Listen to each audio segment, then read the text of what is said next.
आज ही Doubtnut app download करें। Doubtnut पर होगा अब आपके सभी मैथ्स, केमिस्ट्री, फिजिक्स और बायोलॉजी डाउट्स का सफाया। बस अपने क्वेश्चन की फोटो खींचो, उसे क्रॉप करो और तुरंत वीडियो सोल्यूशन पाओ। Download now.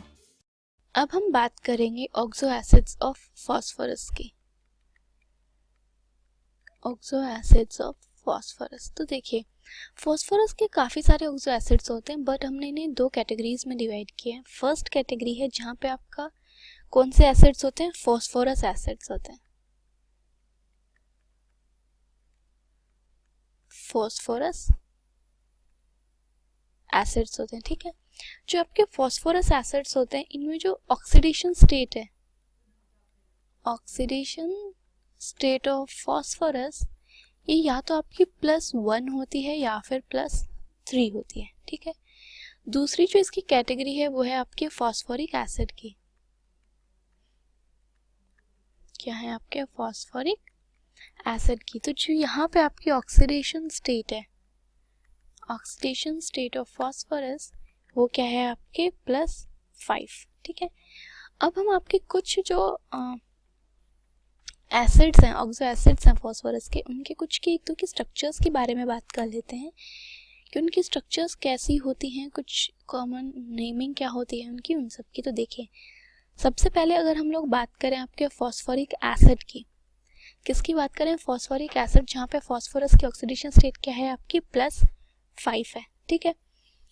तो सबसे पहले जो आपका देखिए एक फास्फोरिक एसिड है वो है H3PO4, ठीक है। इस कंपाउंड को आप सिर्फ फास्फोरिक एसिड भी बोल सकते हैं या फिर इसे मोस्टली हम लोग ऑर्थोफॉस्फोरिक एसिड भी बोलते हैं, ठीक है। अब अगर हम इस कंपाउंड के स्ट्रक्चर की बात करें कि इसकी स्ट्रक्चर कैसी होती है, तो देखिए सबसे पहले जब आप इन कंपाउंड्स के स्ट्रक्चर बनाते हैं तो एक फिक्स होता है इसमें कि phosphorus double bond oxygen and phosphorus के साथ एक OH, ये तो आपको लगाना ही है। देन उसके बाद आपको देखना है कि अगर ऑक्सीजन प्रेजेंट है तो OH ग्रुप और आएंगे, अगर नहीं प्रेजेंट है तो फिर नहीं आएंगे। अब स्ट्रक्चर क्या है आपकी H3PO4, तो यहाँ पे 4 ऑक्सीजन और 3 हाइड्रोजन है। हमने 2 ऑक्सीजन यूज़ किए हैं और 1 हाइड्रोजन यूज़ किया है। इसके बाद अभी आपके पास 2 ऑक्सीजन और 2 हाइड्रोजन और बच गए, तो मतलब कि आपके 2 OH ग्रुप और आ सकते हैं। तो इसकी जो स्ट्रक्चर हो जाएगी आपकी, वो स्ट्रक्चर हो जाएगी ये हो गई आपके ऑर्थोफॉस्फोरिक एसिड की स्ट्रक्चर, ओके। देन नेक्स्ट जो है हमारा वो है H3PO4, H3PO5, तो ये हो गया आपका पर फॉस्फोरिक एसिड, या बोल सकते हैं इसे पर ऑक्सी फॉस्फोरिक एसिड, ठीक है। अब अगर इस कंपाउंड के स्ट्रक्चर की बात की जाए कि इसकी जो स्ट्रक्चर है वो कैसी होती है, तो देखिए ये आ जाएगा आपका P डबल बॉन्ड O और ये हो गया आपका एक OH, ठीक है। पहले तो ये स्ट्रक्चर बना लिए, ये स्ट्रक्चर बनाने के बाद देखिए कि यहाँ पे आपका क्या हो गया, 2 OH कंज्यूम हो चुके और एक हाइड्रोजन कंज्यूम हो चुका है। तो अभी आपके पास क्या बचे, 3 तो ऑक्सीजन बचे हुए हैं और 2 क्या बचे हुए हैं आपके पास, हाइड्रोजन बचे हुए हैं, राइट। अब देखिए यहाँ से आपके 2 OH अगर बना देते हैं हम, 2 OH ग्रुप अटैच कर दोगे तो एक नेसेंट ऑक्सीजन बचेगा, और फास्फोरस के साथ अब एक ऑक्सीजन तो अटैच हो नहीं सकता, और ये डबल बॉन्ड ऑक्सीजन सिर्फ एक ही आता है आपका, ओके। तो यहाँ पे आपके पास क्या ऑप्शन है कि एक तो OH ग्रुप लग जाए और एक यहाँ पे आपने पर ऑक्सी लिंकेज कर दीजिए, बिकॉज इस कंपाउंड का जो नाम है वही क्या है, पर ऑक्सी फॉस्फोरिक एसिड, ठीक है। ये तो हो गई आपके फॉस्फोरिक एसिड की बात। अब हम नेक्स्ट बात करते हैं आपके फॉस्फोरस एसिड्स के बारे में और उनके कुछ स्ट्रक्चर्स के बारे में। तो देखिए जो हमारा सबसे पहले कंपाउंड है वो है H3PO3। इस कंपाउंड का आपका नाम क्या है, फॉस्फोरस एसिड। ये क्या है आपका, फॉस्फोरस एसिड। अब हम इसके स्ट्रक्चर देखेंगे तो सेम करना है आपको, सबसे पहले P डबल बॉन्ड O लगा देंगे एंड देन OH। अब उसके बाद देखते हैं कि हमारे इसमें क्या कंपाउंड्स बचे। हमने 2 ऑक्सीजन यूज कर लिया तो यहाँ पे 1 ऑक्सीजन बच रहा है और 2 हाइड्रोजन बच रहे हैं, राइट। तो अब यहाँ पे हम क्या कर सकते हैं कि एक तो OH ग्रुप लगा दे और एक हाइड्रोजन अटैच कर दें, राइट। तो इसकी जो स्ट्रक्चर है H3PO3 की, सॉरी, ये इसकी स्ट्रक्चर हो जाएगी। ठीक है, तो ये आ गया आपका फॉस्फोरस एसिड। नेक्स्ट जो हमारा कंपाउंड है वो है H3PO2। ओके, तो इस कंपाउंड का जो नाम है वो है हाइपोफॉस्फोरस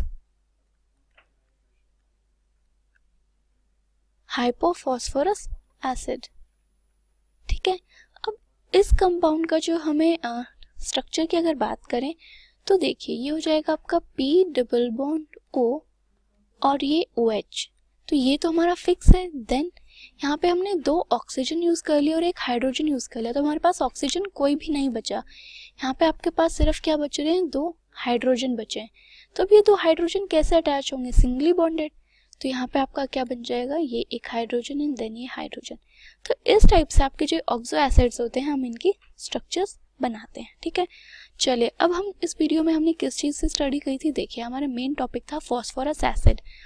हमने जो फॉस्फोरस एसिड है इसकी स्ट्रक्चर तो यहाँ पे देख ही लिए। अब हम एक बार जो फॉस्फोरस एसिड है इसकी कुछ प्रिपरेशन कैसे कर सकते हैं इसे, वो सब चीज़ें भी अभी एक बार देख लेते हैं। ठीक है, चलिए तो अभी हम इसकी बात करते हैं इसकी प्रिपरेशन की, कि जो आपका फॉस्फोरस एसिड है, फॉस्फोरस एसिड क्या है आपका H3PO3। अब हम देखते हैं कि हम इसे कैसे प्रिपेयर कर सकते हैं। तो उसके लिए क्या करना है आपका, कि जो आपका फॉस्फोरस ट्राईऑक्साइड है उसकी आपको हाइड्रोलिसिस करनी है। तो ये हो गया आपका P4O6।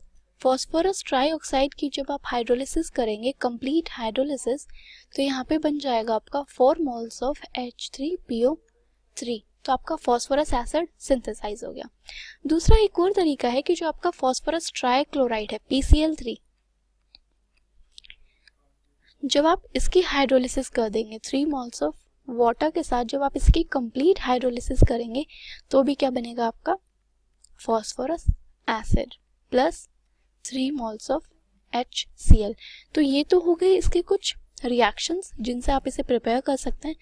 अब हम इसकी प्रॉपर्टीज की बात करते हैं।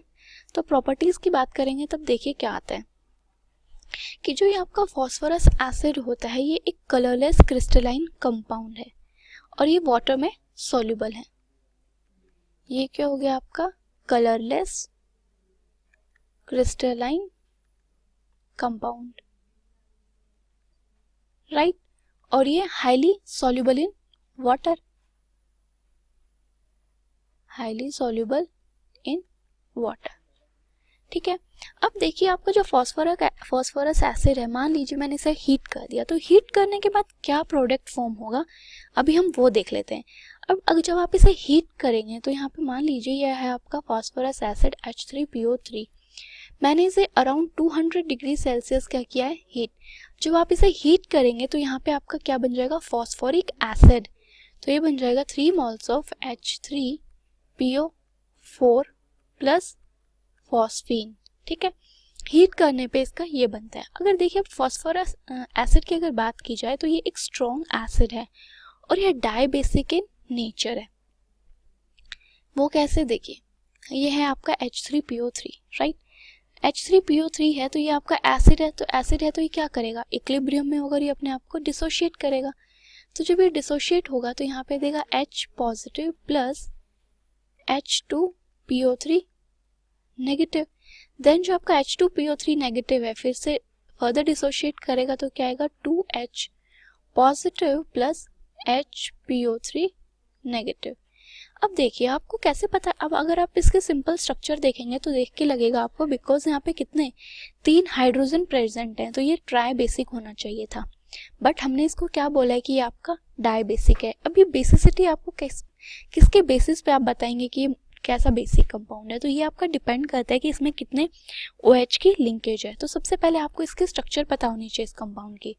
इसकी स्ट्रक्चर क्या थी, P डबल बॉन्ड O, ये क्या है आपका OH group, right, then again एक OH group and then again H, right. तो ये इसकी क्या हो गई, आपकी स्ट्रक्चर हो गई।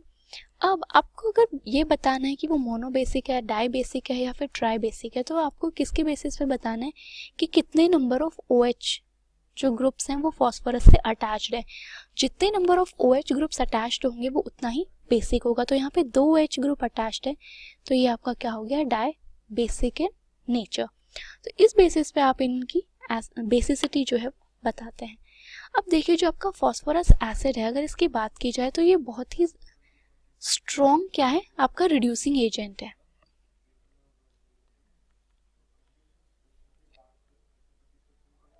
ये क्या है, स्ट्रॉन्ग रिड्यूसिंग एजेंट, ठीक है। अब स्ट्रॉन्ग रिड्यूसिंग एजेंट है तो ये क्या करता है, अगर इसकी इक्वेशन की बात की जाए रिड्यूसिंग एजेंट के लिए, तो देखिए ये है आपका H3PO3 प्लस वाटर, तो ये बनेगा H3PO4 प्लस 2 हाइड्रोजन। ओके, तो ये तो इसकी रिएक्शन हो गई जहाँ पे ये 2 हाइड्राइड क्या कर रहा है, 2 हाइड्राइड इवोल्व कर रहा है। अब ये क्या करेगा, मान लीजिए अगर आपका कोई कॉपर सल्फेट है, क्या प्रेजेंट है, कॉपर सल्फेट, तो कॉपर सल्फेट यहाँ पे +2 ऑक्सीडेशन स्टेट में प्रेजेंट है। अब ये रिड्यूसिंग एजेंट है तो ये इसको कहाँ तक रिड्यूस कर देगा, कॉपर तक। तो ये जो 2 हाइड्रोजन निकाले हैं, ये 2 हाइड्रोजन के साथ जब ये कॉपर सल्फेट रिएक्ट करेगा तो ये किस में कन्वर्ट रिड्यूस हो जाएगा, कॉपर तक रिड्यूस कर देगा और यहाँ बन जाएगा H2SO4। इसकी क्या है, 0 ऑक्सीडेशन स्टेट, राइट। इसी तरह से मान लीजिए अगर आपका सिल्वर नाइट्रेट है और सिल्वर नाइट्रेट को ये कहाँ तक रिड्यूस करेगा, सिल्वर तक, तो ये आ जाएगा Ag प्लस HNO3। सेम वैसे ही मान लीजिए अगर आपका आयोडीन है, ये क्या है आपका I2, जब I2 को ये कहाँ तक रिड्यूस कर देगा, HI तक, तो यहाँ पे 2 मोल्स ऑफ HI आ जाएगा, ये 0 और ये -1। ओके, तो इस टाइप से ये अपनी जो रिड्यूसिंग एजेंट की तरह भी वर्क करता है, कुछ जो आपके कंपाउंड्स होते हैं उन्हें रिड्यूस कर देता है। तो ये तो थे आपके फॉस्फोरस एसिड की कुछ रिएक्शंस, उसकी प्रिपरेशन, उसके स्ट्रक्चर, और ये डाई बेसिक है तो आपको कैसे पता करना है इन कंपाउंड्स को लेके कि ये डाई बेसिक है या नहीं है। ओके, तो यहाँ पे जो आपका फॉस्फोरस एसिड था वो खत्म हो गया। क्लास 6 से 12 से लेके नीट, IIT, JEE मेंस और एडवांस के लेवल तक 10 मिलियन से ज्यादा स्टूडेंट्स का भरोसा। आज ही डाउनलोड करें डाउटनेट ऐप या व्हाट्सएप कीजिए अपने डाउट्स 8400 400 400 पर।